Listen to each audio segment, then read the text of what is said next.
What do you predict will be the disaster that ruins Thanksgiving at your house this year?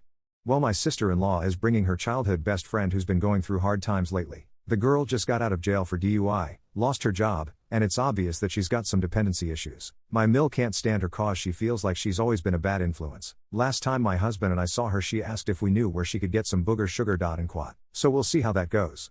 My dad being upset that his GF can't come to my house, even though my mom's boyfriend is coming. The reason is his GF works with the public, no masks, no vaccines, nothing, and won't get a test to confirm she don't have the flu or COVID, and I have a newborn. My mom's boyfriend, on the other hand, runs heavy equipment, is in regular contact with less than 10 people, and due to health issues he regularly gets tested and checked up on during flu season anyway, has all his vaccines and boosters, and wears a mask in public. I don't want my newborn who's not a month old around people who don't even care if they get sick, especially with RSV and the flu flying around like they are, so he's upset by it.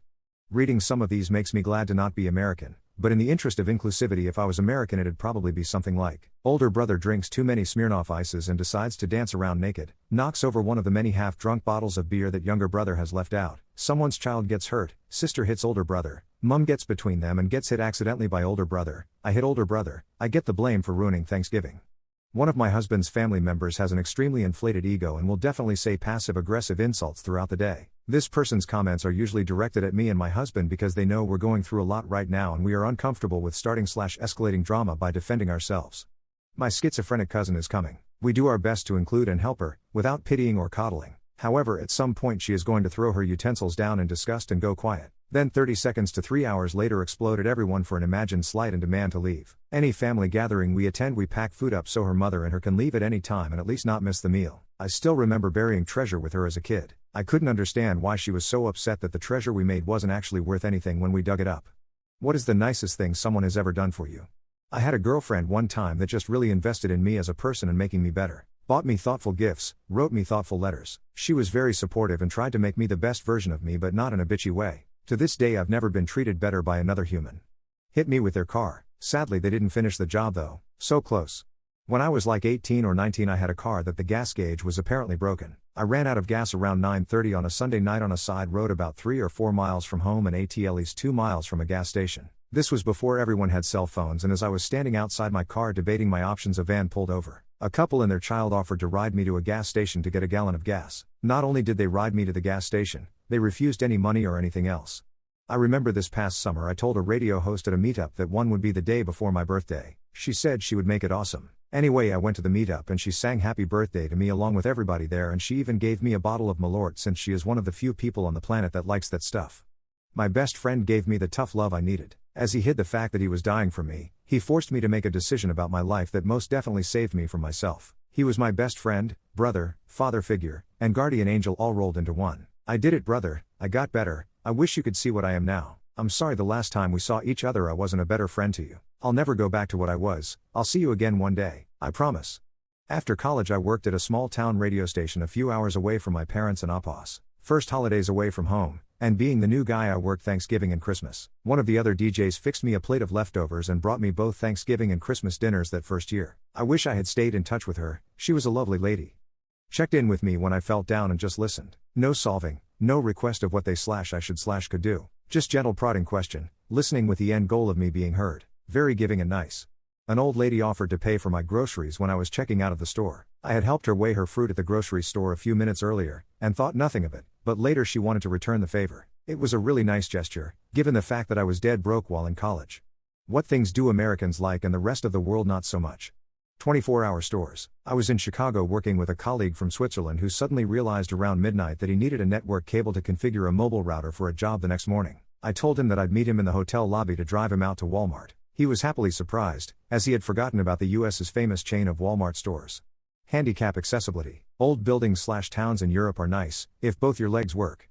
Bankruptcy laws. It's a major reason why America has historically had some of the highest rates of small business growth and entrepreneurship. America is one of the most forgiving countries when it comes to personal and corporate bankruptcy, student loans notwithstanding. Comparatively, European countries are much more pro-creditor, which severely hampers any sort of investment that's even somewhat risky.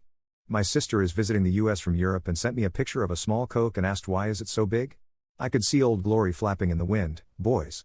Parks of every sort. There are the very huge national parks that can take up an entire country to the small ones with just a swing set and a slide. Everything to walking trails, to amphitheaters, to a park like Central Park where a whole city engulfs it. That's one thing we are very proud of here in America is our park system.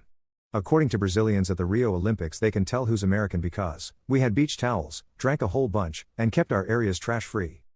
Delis, at least out of all the places I've traveled to, the US by far has the best delis. I don't know if I can live somewhere without a great Jewish or Italian deli. Crossovers and big SUVs. It would be so nice if we could get some of the smaller economical cars that other markets around the world get. College sports, particularly football and basketball. The rest of the world loves soccer, but nobody gives a hoot about it at the university level. My mother, British, thought casseroles were weird and disgusting. Once her British friend came to visit, and asked that we not go to a restaurant where all the food is mixed together in an awful jumble. And quote, I love most casseroles. Root beer and ranch dressing. I brought some to Germany and had my friends try it, and they said the root beer tasted like medicine. They politely tasted the dressing with celery and said interesting, but the look on their faces was that it was terrible. Does anybody else have tinnitus? I have it and I hate it sometimes. At night I hear birds chirping and super loud ringing. When things are at its quietest, that's when it kicks in hardcore. My fan helps me at night with the sound of the wind blowing. Sometimes I have tinnitus, it may come and go. Maybe caffeinated drinks are the cause. Yes, since 2020. I have it as well. Didn't notice it though till 2019. Not sure if it started then or moving to a new place just made it more clear. If that makes sense. I think mine reminds me of the noise the cicada bugs make. Lol.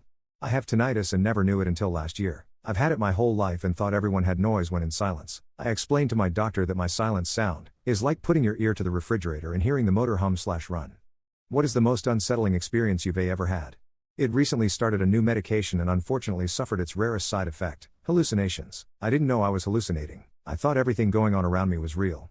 When I almost died, I had a bowel obstruction and I kept thinking it was just the flu. I would throw up every 10 minutes or so and couldn't keep anything down. When I vomited it smelled horrible and nothing like vomit. I finally went into the ER after I fainted and found out I needed emergency surgery because my small intestine was completely twisted shut. My organs were shutting down and my kidneys were barely operating. I realized I almost died. Really gets to me and makes me question every single illness now. Well, did you just know that as this woman came banging on my door, she looks like she had the S kicked out of her and she basically told me that her boyfriend had beaten her and was coming to kill her. So I let her into my apartment and told her to hide in the bathroom with the kitchen knife. Well, before I could get to my shotgun, the boyfriend, a real big muscle-bound freak of nature, broke through the door and started beating the S out of me and trying to kill me. Well, I don't remember much about the fight itself, but I do remember eventually I managed to get on top of the guy and I just kept hitting him again and again and again until he just wasn't moving anymore. When I was around 13 to 14 years old, I was sitting out on my deck with a couple friends and we were playing with a Ouija board. Wasn't thinking much of it, and there's always that suspicion in the back of your mind that one of your friends is moving it. Anyways, the spirit said his name was Ralph, and we chatted for a few, and then this random vehicle came down the road, slowed down in front of my house, and a man yelled out the open passenger window, "Don't go, Ralph, don't go." And then just drove away. My friends and I were rattled, to say in the least. Lol. It's something we all still remember and bring up every now and then to this day. Unexplainable. I used to have frequent paranormal experiences in my old house. Once, there was a heavy snowstorm and because I was a young child, I went to play in it. After the rest of my family had been inside for about 5 minutes, I was still in my backyard making snowmen when I saw a shadow of a tall man. I was short, but could still tell he was about 6 feet tall. I thought I was imagining things, but I was still startled, so I went over to where he was standing, and saw human footprints. It couldn't have been a real person in my family because even though my stepdad had a similar shadow to the man, the footprints were bare feet and he was wearing boots because it was snowing.